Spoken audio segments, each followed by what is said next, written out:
바울만한 전도자가 어디 있었겠습니까? 바울만한 스승이 또 어디 있었겠습니까? 바울은 갈라디아서 2장 20절에 그는 그렇게 이야기를 했습니다. 내가 그리스도와 함께 십자가에 못 박혔나니 언제였을까요? 다메섹에서 예수를 만나는 그 순간부터 나는 그리스도 안에서 십자가에 못 박혔고 그때부터 계속해서 내 안에는 부활하신 예수님이 성령으로 살고 계신다.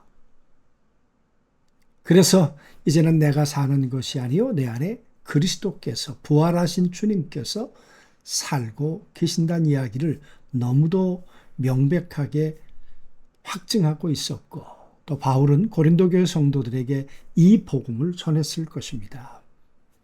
그런데 그렇게 듣고 믿었던 고린도 교회 성도들이 이 부활에 대해서 혼란이 찾아오기 시작했다 그랬습니다. 어쩌면 충분히 그럴 수도 있었겠죠. 아담과 하와가 하나님이 그렇게 말씀하셨음에도 불구하고 사단이 주는 그 교란을 이겨내지 못하지 않았습니까? 그랬던 것처럼 바울이 떠나고 난 다음에 고린도 교회 헬라 그 사상들이 주는 영향, 육체는 악한 것이고 영혼만 귀하다. 이런 육체가 다시 부활한다?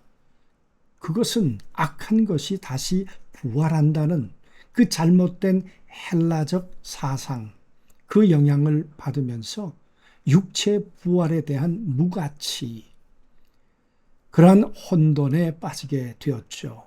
여러분, 부활의 몸은 우리가 지금 가지고 있는 이 몸이 아닌데도 불구하고 그들은 그런 교란에 빠져들게 되었다.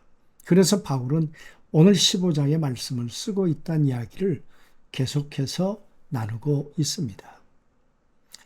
어제 19절 말씀에서 만약에 부활을 믿는 우리들, 믿음의 사람들 속에 우리의 소망이 이생뿐이라면 아마 가장 불쌍한 자들이 아니겠는가.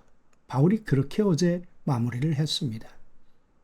그러면서 오늘 20장을 시작하면서 그러나 이제 그리스도께서 죽은 자 가운데서 다시 살아나사 잠자는 자들의 첫 열매가 되셨도다. 여러분, 이 말이 이해가 되십니까? 고린도 교회 성도들이 이 말을, 바울이 말하는 이 속뜻을 믿음으로 얼마나 소화를 했을까요? 물론 이 이야기는 유대적 배경을 가지고 하는 말씀이기 때문에 그들 가운데선 아마 깨닫지 못하는 분들이 충분히 있을 수 있었겠죠. 여러분, 고린도 교회 성도들은 바울이 전한 복음보다 헬라 철학이 주는 그 논리가 더 설득력이 있었다고 그렇게 생각했다 그랬습니다. 여러분, 우리들 삶 속에는 그런 일이 없을까요? 왜 이런 혼란이 명확하게 정리되지 못할까요? 부활에 대해서. 오래전 텔레비에 그런 프로그램이 있었습니다. 진품을 가리는 그런 프로그램이었죠. 이게 진품이냐, 짝퉁이냐.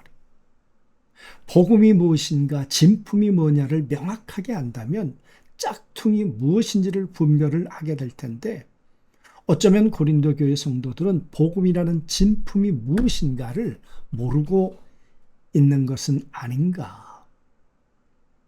바울이 말하는 부활은 무엇이라고 했습니까?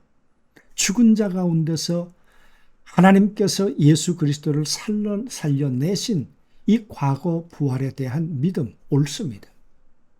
그리고 죽은 자가 영원히 다시 부활의 몸을 입고 산다는 미래적 부활도 옳습니다. 그러나 이 사실을 믿는다면 지금 내 안에서 함께 살아 계시는 부활의 주님과 살고 있는가가 중요하다는 거죠. 그 사실이 분명하지 않다면 과거의 믿음은, 미래의 믿음은 하나의 종교적 수사가 되고 만다는 것입니다. 오늘 고린도 교회는 그렇게 혼돈되었습니다. 바울은 이렇게 정리했죠. 죽었다라는 말을 네이크로스라는 형용사를 썼다. 하나님과 관계가 끊어진 상태. 예수 그리스도도 그 죽은 자들로부터 살아나셨다. 하나님과 관계가 다시 연결되셨다. 그런 이유가 뭡니까? 하나님과 관계가 다시 연결된 예수 그리스도께서 관계가 끊어진 자들을 살려내신다는 거예요. 그게 부활에 대한 증언이고 부활의 생명으로의 초대인 것이죠. 그렇게 초대받았던 고린도 교회 성도들. 부활을 지금 오해하고 있단 말이지요. 그래서 오늘 바울은 이렇게 얘기합니다.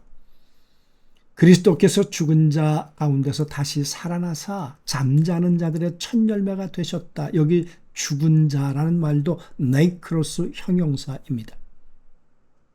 하나님과 관계가 끊어져 있는 가운데서 살아났다. 이 말은 부활했다는 이야기가 아니라 에게이로, 그러니까 다시 일으켜 세움을 받았다 그 말이죠. 그래서 그리스도를 믿고 죽은 잠자는 자들의 첫 열매가 되셨다. 여러분, 첫 열매가 되셨다는 게 무슨 의미일까요? 레위기 말씀 가운데 보면 첫 열매를 추수를 하면 그걸 제사장에게로 가지고 옵니다. 그런데 첫 열매를 받는다는 의미 속엔 모든 열매를 함께 받는다는 의미가 같이 들어있는 거죠. 바울이 오늘 설명하고 있는 게 뭡니까? 예수 그리스도가 첫 열매로 그렇게 부활의 열매로 드려졌다면 예수 그리스도 안에 있는 모든 자들이 이제 그리스도의 부활의 열매로 받아들이게 되었다는 거예요. 이 사실을 고린도 교회 성도들은 모르고 있었던 거죠. 무시하고 있었던 거죠. 그래서 그들은 어디에 빠져 있었을까? 머리로만, 교리로만 생각하고 있었다는 거죠. 만일 죽은 자의 부활이 없다면 그리스도도 다시 살아나지 못하셨으리라. 입술로는 예수님의 첫 열매 되심을 찬양하고 인정을 한다고 하지만 실제 내 삶의 고난과 장례식 앞에서는 죽음이 마지막인 것처럼 절망하고 있지는 않은가? 왜? 지금 내 안에 그리스도가 부활의 주님이 나와 함께 계신다는 사실이 명확하지 않으니까. 과정이 그리스도 안에 있어야 결과도 있다 그 말이죠. 머리로는 인정하지만 지금 실제로 내 영혼 속에 생명으로 계신 이 복음의 이 명백한 현실이 흔들렸기 때문에 여러분 좀 나중에 설명하겠습니다만 열매가 있다는 이야기는 씨가 있다는 이야기예요. 부활의 씨가 너희 안에 있는가? 그 말을 애들로 할 수도 있는 거겠죠. 그래서 바울은 이야기합니다. 부활이 뭐냐? 우리는 과거 아담에게 속해 있었어.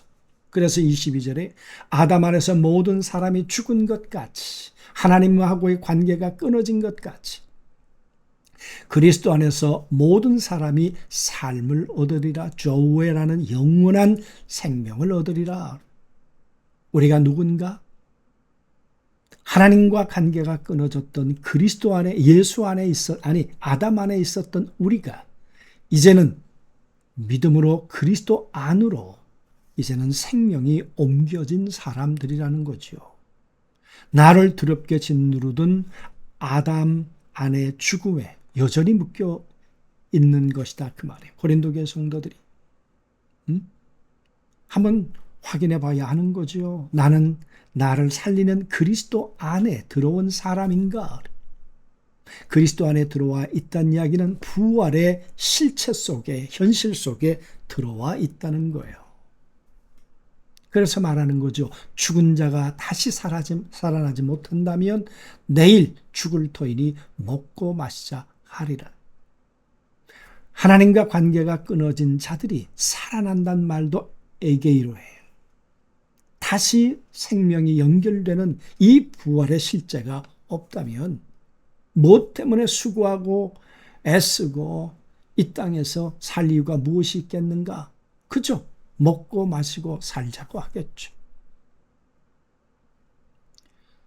부활의 소망이 희미해져서 당장의 이익과 찰나의 욕망만을 쫓아 오늘만을 위해 살아가고 있지는 않은가. 부활이 없으면 아담 안에서 이렇게 산다는 것이죠. 그런데 우리는 그리스도 안으로 옮겨지게 됐어요. 그래서 바울은 말합니다. 그리스도 안에 있는 자들에게 예수 그리스도를 통해 우리에게 주는 복음의 능력이 무엇인가? 맨 마지막으로 멸망받는 원수는 사망이니라. 이 사망이란 죄 가운데 죽는 것을 말하죠. 맨 마지막에 예수 그리스도가 하는 일이 있다면 죄 가운데 죽은 자들, 그 원수를 멸망시키는 것이라는 거예요. 너희가 그 안에 있을 거냐? 거기서부터 우리는 출애굽을 한 사람인데 왜 내가 광야를 거쳐 가나안에 가야 할 사람이라는 걸 너희가 망각하고 있는가? 그 말씀이겠죠. 내 삶을 고통스럽게 하는 죽음과 이별이 아직 아픈 현실이지만 결코 나를 향한 최종적 결론이 아님을 우린 믿어야 한다는 거죠. 그러면요, 여러분, 우리는 부활을 살고 있고 이렇게 살아가는 과정이 이제 영원한 부활의 영광을 얻게 될 것이다. 그 말인 것이죠.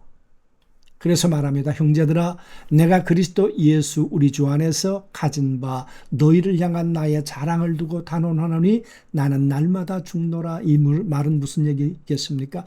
나는 죽고 내 안에 그리스도의 부활의 주님이 살도록, 갈라디아서 2장 20절에 고백하는 것처럼 나는 죽고 내 안에 그리스도를 믿는 믿음 안에, 부활의 믿음을 믿는 믿음 안에 그분이 인도하실 때 나는 죽어야 그분과 나와의 관계가 형성된다. 바울이 그런 얘기를 했죠. 예수 그리스도는 우리의 왕이다. 부활하신 주님이 지금 하나님 앞에 복종하고 계신다. 부활한 사람은 어떻게 살아야 하는가? 예수 그리스도 안에서 하나님 앞에 복종하는 삶을, 하나님을 왕으로 섬길 때 우리는 그 왕의 통치를 받으며 살아가기 위해서 우리에게 필요한 게 있다면 날마다 죽고 그분을 왕으로 섬겨야 지금 하루하루를 부활의 권능으로 살아가게 되고 이 과정의 끝이 영원한 부활의 영광을 우리는 유산으로, 상속으로 받게 된다는 것이죠. 마지막 결론입니다. 바울은 이렇게 말합니다. 깨어 의를 행하고 죄를 짓지 말라. 하나님을 알지 못하는 자가 있기로 내가 너희를 부끄럽게 하기 위하여 말하노라. 하나님에 대해서 오해하고 부활에 대해서 오해하고 그저 헬라 지식인들이 주는 것을 받아들여서 이 복음의 권능을 깨닫지 못하고 살지 못하는 자들, 그들이 결국 이 분명한 부활의 실제 앞에서 부끄러움을 당하게 된다는 거예요. 그들의 지식도, 그들의 지성도, 그들의 논리도. 그래서 말합니다. 잠든 세상의 가치관에서 깨어나라. 에크넵 사태. 깨어나라. 오늘 하루 어떻게 부활의 권능을 증명하시겠습니까? 한번 확인하면 좋겠습니다. 내가 그리스도를 믿는 순간 나는 죽고 내 안에 그리스도가 살아 계시는가? 그리고 오늘 내가 죽어야 내 안에 그리스도가 산다는, 그래야 그분이 왕이 되고 나는 종이 된다는, 그분은 나의 통치자가 되고 그분은 영원한 나의 왕이 되신다는 것. 이 관계 속에 살아가는 것을 부활의 삶을 사는 하나님의 백성이라는 것입니다. 이런 복음의 은혜가 여러분과 제 안에 넘쳐나는 오늘 하루 꼭 되시길 주의 이름으로 소원합니다.